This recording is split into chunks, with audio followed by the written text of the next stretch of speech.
വീട്ടിലിരുന്ന് നമുക്ക് കാഴ്ചയ്ക്ക് മങ്ങലുണ്ടോ എന്ന് കണ്ടുപിടിക്കണമെങ്കിൽ നമ്മൾ ബേസിക്കലി എല്ലാ ദിവസവും കാണുന്ന കാര്യങ്ങൾ അത് കാണുന്നതിൽ എന്തെങ്കിലും കുറവുണ്ടോ എന്ന് നമ്മൾ ഒന്ന് അറ്റൻഷൻ കൊടുക്കുന്നത് നല്ലതായിരിക്കും.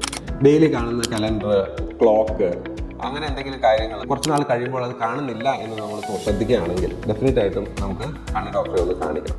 സാധാരണ രീതിയിൽ നമ്മൾ മോണിറ്റർ ചെയ്യേണ്ട പേഷ്യൻസിനോട് ഇത് തന്നെയാണ് പറയാറ്. വീട്ടിൽ ഒരു പൊസിഷനിൽ ഇരുന്നിട്ട് നമ്മൾ ഈ പറഞ്ഞ കലണ്ടറോ ക്ലോക്കോ അങ്ങനെയുള്ള ചെറിയ അക്ഷരങ്ങൾ ഉള്ള എന്തെങ്കിലും സാധനത്തിലേക്ക് നോക്കിയിരിക്കുക. നമുക്ക് എപ്പോഴും അത് കാണാൻ പറ്റുന്നുണ്ടോ, അത് ക്ലാസ്സിൽ കാണാൻ പറ്റുന്നുണ്ടോ എന്നുള്ളത് നമ്മളൊന്ന് വെരിഫൈ ചെയ്യണം.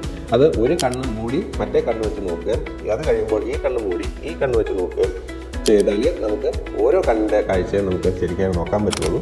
ആദ്യം ഒരു കണ്ണ് കുറച്ച് മങ്ങിയാലും മറ്റേ കണ്ണിൻ്റെ ക്ലാരിറ്റി ചിലപ്പോൾ കൂടുതലായിരിക്കാം. അപ്പോൾ അതുകൊണ്ട് ആ കണ്ണിൻ്റെ കാഴ്ച വെച്ചിട്ട് നമ്മൾ അഡ്ജസ്റ്റ് ചെയ്ത് പോകുന്നു. ഈ കണ്ണ് എന്തോരം മങ്ങുന്നുണ്ടെന്ന് നമ്മൾ പലപ്പോഴും അറിയാണ്ട് പോകും.